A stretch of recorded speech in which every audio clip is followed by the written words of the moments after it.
Bom dia, meus caros alunos. Estou gravando de manhã, por isso estou desejando um bom dia a vocês. A aula de hoje dá continuidade, né, à nossa disciplina de mecânica dos fluidos, né? Trata-se da aula de número 9, onde nós vamos estudar um tema belíssimo na física. Trata-se de estudar, de analisar, né, leis de conservação, fantástico isso. E a equação que rege a conservação da massa, da carga, da energia elétrica, por exemplo, né, é a equação da continuidade. Então vamos discutir, a partir da segunda parte da aula, a equação da continuidade e o que ela representa. Ora, essa questão de conservação de grandezas físicas é muito importante na física. Nós temos grandezas físicas que se conservam durante processos ou ao longo de transformações, né? Aqui eu tenho, por exemplo, uma fogueira. A gente começa com madeira e depois termina com cinza. Então, o que se conserva? Né? Essa é uma questão interessante, né? Quais são as grandezas conservadas, né, durante uma transformação, qualquer que seja a transformação, né? É claro que a gente pode pensar em sistemas fechados, e a gente vai discutir mais leis de conservação, né, quando você tem um sistema fechado. Quando o sistema é aberto, aí complica um pouco mais essa questão de leis de conservação, porque o sistema está interagindo com outros sistemas. Tá? De qualquer maneira, esse é um tema fantástico, belíssimo na física. Por que as grandezas se conservam? Algumas eu sei, outras ninguém sabe. Tá? Assim o é, diríamos. Né? E tudo que a gente quer, na verdade, né, é descrever, né, a conservação da carga elétrica, por exemplo. Mas nós não sabemos porque a carga elétrica se conserva, mas ela se conserva. Né? Então a gente não tem uma explicação mais profunda para a conservação da carga elétrica. Né? Por exemplo, né, uma grandeza que é conservada em todos os processos físicos. Né? Então, aqui existem duas categorias, né, de leis de conservação. São as leis de conservação condicionais. O que significa isso? Se alguma coisa acontecer, então uma determinada grandeza física se conserva. Nós vamos a exemplos, né, em relação a isso. Né? Então, são as leis de conservação de grandezas físicas condicionais. Se, então, se conserva. Né? Agora, é curioso isso. Tem também as leis de conservação que têm um caráter absoluto. O que significa ter um caráter absoluto? É que não importa o que aconteça ou as circunstâncias, a grandeza física se conserva. Esse é o caso, por exemplo, da carga elétrica. Em todos os processos físicos, né, conhecidos, a carga elétrica se conserva e não existe um condicionante. Se algo acontecer, a carga elétrica se conserva. Não, isso não existe. A carga elétrica se conserva, ponto. Não tem um se. Né? Então, é bom a gente distinguir, né, grandezas físicas que são conservadas, né, e eu prefiro, então, classificá-las nessas duas categorias, né, as condicionais e as absolutas. Né? A conservação da energia elétrica, ou melhor, a conservação da energia, né, é uma lei de conservação absoluta. A da carga elétrica também. Agora, a conservação da energia elétrica é condicional. a da energia mecânica é condicional. É bom a gente entender estes aspectos, né? Então, vamos começar com conservação do momento linear, né? O momento linear de uma partícula P é tal que dp dt é igual a F. F aqui é uma força ou a soma das forças. Se, olha só, condicional, se a soma das forças for igual a zero, como no caso de um sistema de N partículas interagindo entre si, na ausência de forças externas, dp dt é igual a zero. Portanto, P é conservado. P é igual a P0. Né? Então, a gente poderia até escrever, né, uma lei de conservação como sendo assim, né? P igual a P0. P0 é um vetor constante. É uma lei de conservação, mas condicionada à não existência, no caso de um sistema de partículas, né, não existência de forças externas. Né? P igual a zero. Momento angular também é uma grandeza que é conservada se as somas dos torques, né, esse for igual a zero. Então, o momento angular se conserva. Nos dois casos, nossa, temos grandes consequências, né, em relação a esses fatos, né? Por exemplo, a gente pode explicar o movimento dos foguetes. Ejetando massa a uma determinada velocidade, um foguete pode se acelerar no espaço livre, no espaço sideral. Aqui eu tenho um efeito que a gente sempre presencia, né? Uma patinadora repentinamente aumenta sua velocidade angular, né? Ou melhor, exatamente, ela aumenta a sua velocidade angular, mas existe a conservação do vetor, né, L, que é o momento angular. Então, a patinadora aumenta a velocidade angular, né? De forma que existem consequências bem interessantes para essas duas leis de conservação. Elas são bem importantes na física, né? Energia, a gente não sabe, mas o fato... Por quê? Né? Mas o fato é que a energia total no universo é constante. Né? A gente escreve dE dt é igual a zero. Assim o é.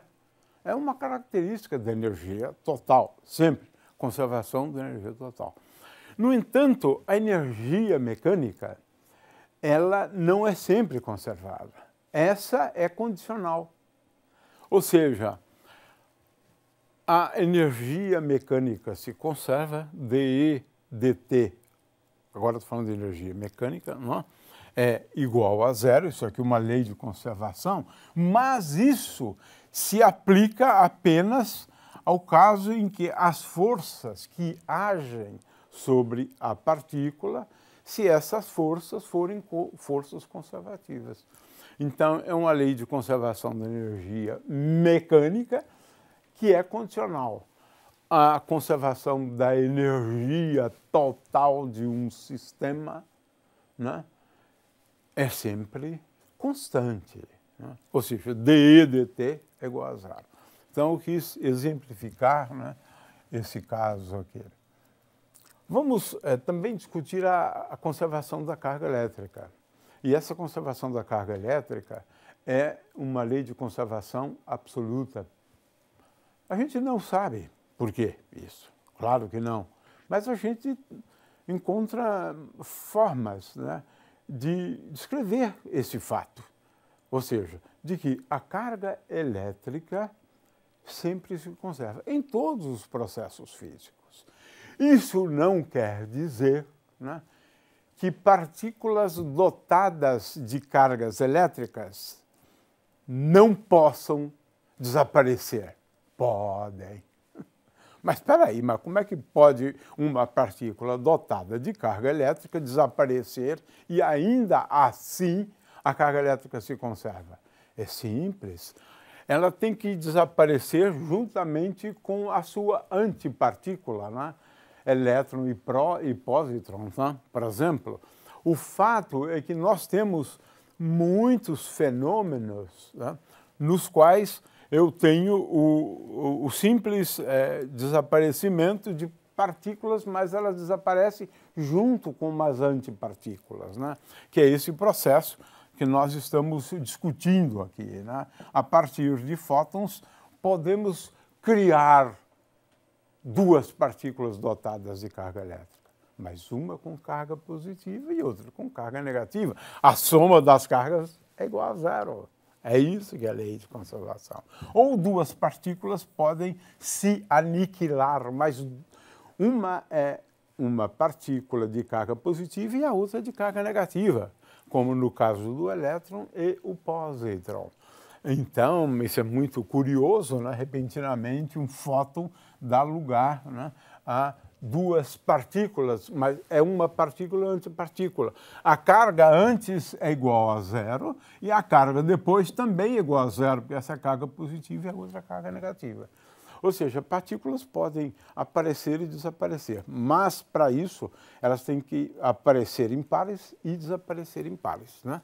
Muito bem, então vamos prosseguir, né? A conservação da massa, né? Aqui eu tenho, claro, uma brincadeirazinha, né? Onde se coloca aqui esse fato, né? É de que a soma das massas, né, do televisor e do indivíduo que assiste, né, em 1990 é a mesma de 2008. Né? Então, isso aqui é uma ilustração do princípio da conservação da massa. A massa é conservada ao longo do tempo. Né? É claro que isso aqui é uma piadinha, né? Mas, de qualquer maneira, é essa a ideia. É essa a ideia. Agora, o que é importante que se compreenda é que a gente vai usar o princípio da conservação da massa, mas ela não é sempre conservada em todos os processos físicos. Né? A gente sabe que, no caso da fissão, por exemplo, a massa é menor depois do processo de fissão, né? Ou seja, esses dois objetos aqui, né, esse e esse, têm uma massa que é menor do que, por exemplo, a do urânio-235 antes desse processo de fissão. É claro que com isso, né, uma parte da massa, né, ela é transformada em energia. É assim que funciona o princípio de funcionamento das bombas atômicas, por exemplo. Né?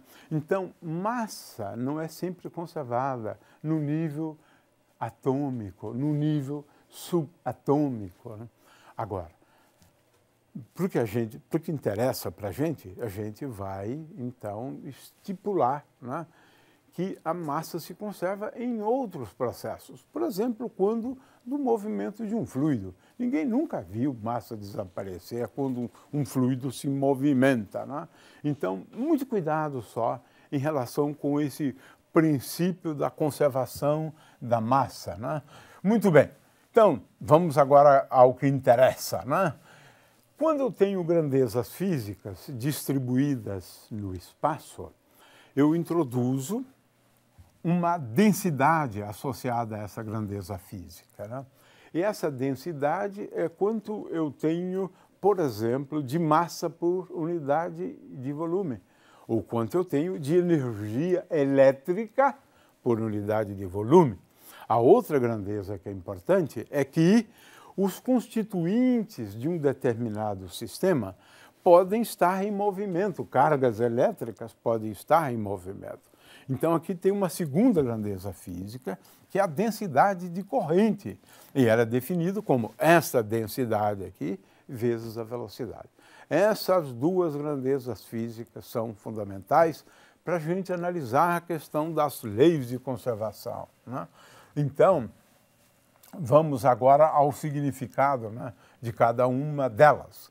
Em primeiro lugar, né, a massa contida num determinado volume, ela é a integral de volume, né, integral de volume da densidade. Então, se eu tenho aqui uma esfera, né, a massa contida no interior da esfera é a integral da densidade. Essa densidade pode ser ou não constante, né? O fato é que também no caso da carga elétrica, a carga total no interior de um volume é igual à integral de volume da densidade de carga elétrica, que eu indico aqui como ρQ. E a energia, quando eu tenho campos elétricos e magnéticos, a energia armazenada numa determinada região do espaço, cujo volume é V, né? Porque aqui sempre eu estou levando em conta a questão do volume. Então, a energia elétrica é igual à densidade de energia elétrica, né, no volume. Muito bem. Agora eu vou definir, né, o fluxo através de uma superfície da densidade de corrente. E esse fluxo, por outro lado, ele me dá a taxa por unidade de tempo que, por exemplo, a massa passa naquela superfície considerada, né? Pode ser, por exemplo, essa superfície aqui.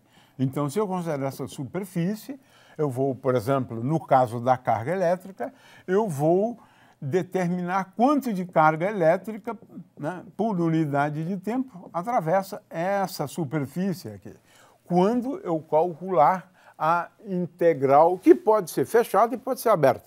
Aqui no caso, né, na realidade, eu estou considerando uma superfície fechada, que é o que a gente vai utilizar em seguida, mas pode ser uma superfície aberta também, né? Ela determina, então, quanto de carga, quanto de massa, quanto de energia por unidade de tempo passa através dessa superfície, né, de área A.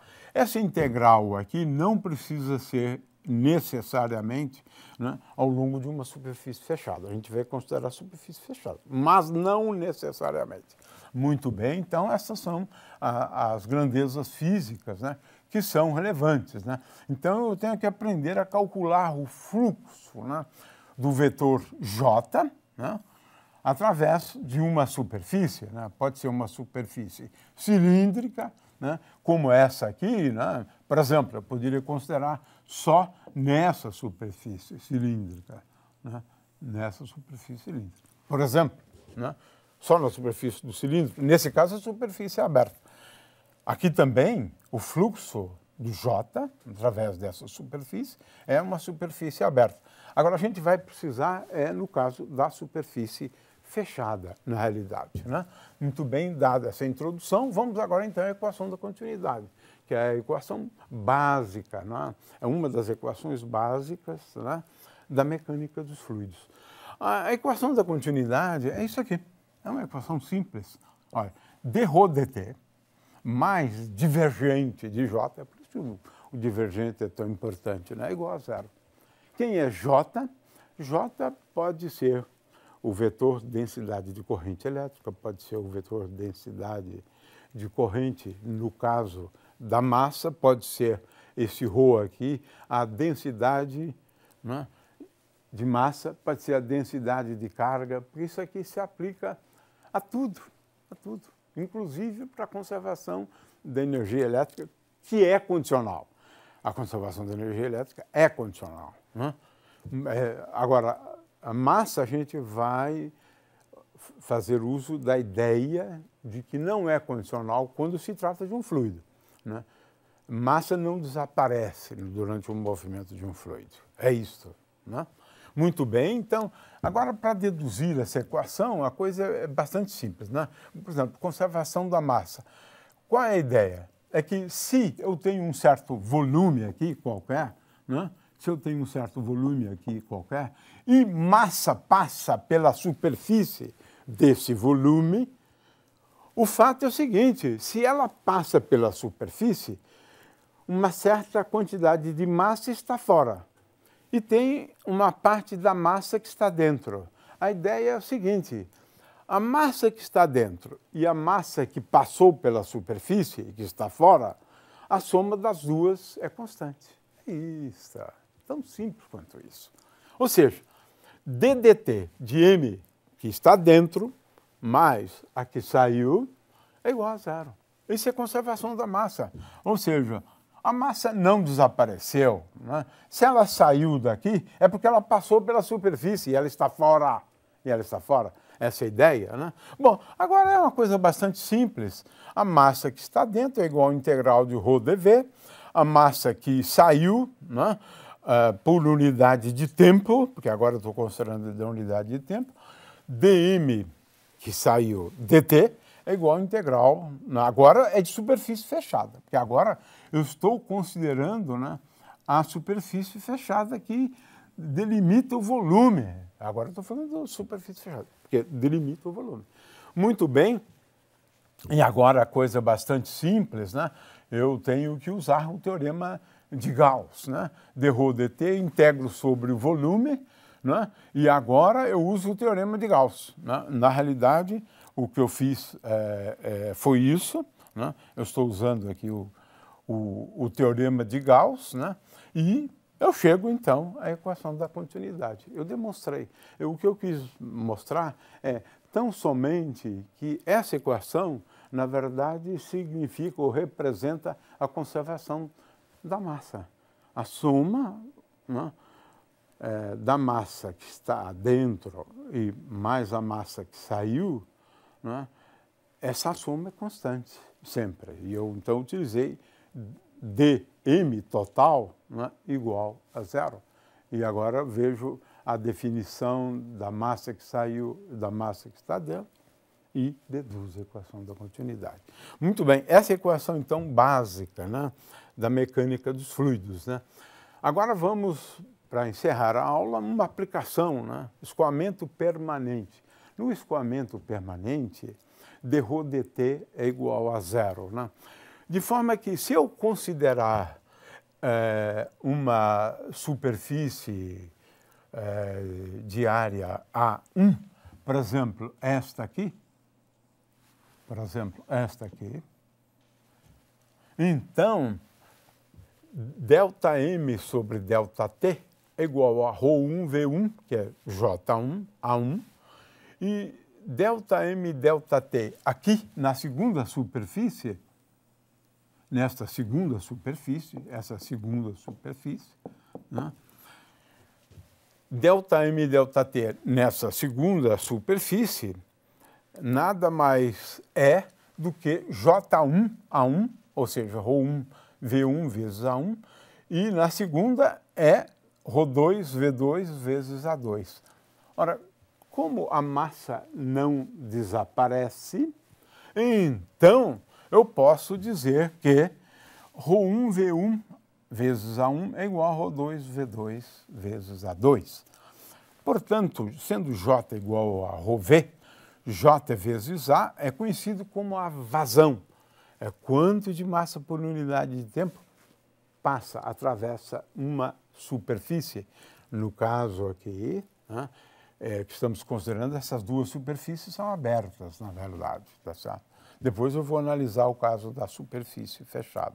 A equação da continuidade, nesse caso, é uma equação para vazão. A vazão é igual, ou seja, J1 V1, né, é igual, na realidade, aqui é J1 A1, eu cometi um equívoco, J1 A1 vezes J2 A2, né, é igual, né, J1 A1 igual a J2. Se a densidade for constante, temos essa equação bastante simples, né, A1 V1 igual a 2 V2. Portanto, se aqui eu tenho uma determinada área A1 e aqui a velocidade é V1, então A1 V1 é igual a A2 V2. Aqui eu tenho uma outra área, né, A2, e aqui tem uma velocidade V2. Então, é uma identidade bastante simples, né, na realidade, né? Se, em geral, a densidade é constante, né, o fluido é incompressível, então a equação da continuidade é esta. Vamos a uma derivação para encerrar, bastante simples. Aqui eu estou realmente recapitulando, né? A vazão é sempre igual, né? Que de novo, né? Aqui eu acho que continua o equívoco.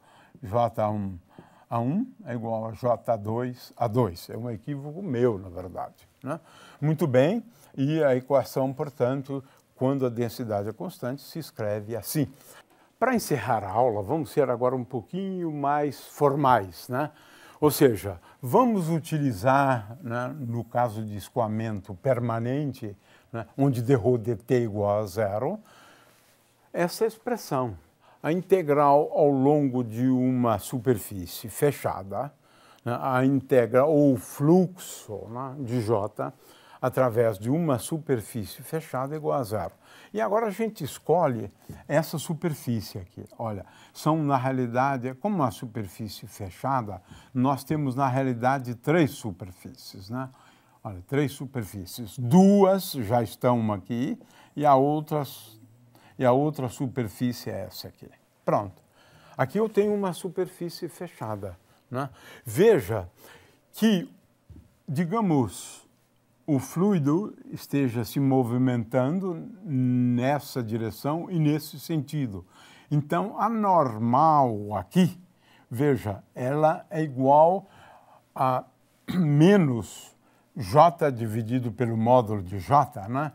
Consequentemente, quando eu calcular nessa superfície aqui, eu vou obter um valor negativo, ou seja, aqui, nessa primeira superfície, eu tenho J1, eu tenho J1, né, vezes A1, agora com sinal menos, né? O fluxo de J através dessa superfície, como essa superfície normal é perpendicular, né, às linhas de corrente, então o fluxo dessa superfície aqui é igual a zero. E finalmente, então, mais zero, estou considerando três superfícies, né? E finalmente eu tenho aqui mais, né? Veja, porque agora a normal é paralela à velocidade, é paralela a J, né? Mais J2 vezes A2, e isto aqui é igual a zero. Então, eu calculei o fluxo nessa primeira superfície, calculei o fluxo nessa segunda superfície e na terceira superfície aqui, o fluxo é igual a zero. Consequentemente, temos esse resultado. J1A1 é igual a J2A2, ou ρ1V1 vezes A1 é igual a ρ2V2 vezes A2. Né? Uma aplicação simples, como a gente sabe, é aquele da torneira. Né? Se eu reduzir a área com o dedo, eu vou aumentar a velocidade e, consequentemente, a água vai cair mais longe, né, do que nesse caso que eu considero aqui. Por quê? Porque a velocidade agora, como eu reduzi a área, a velocidade é maior.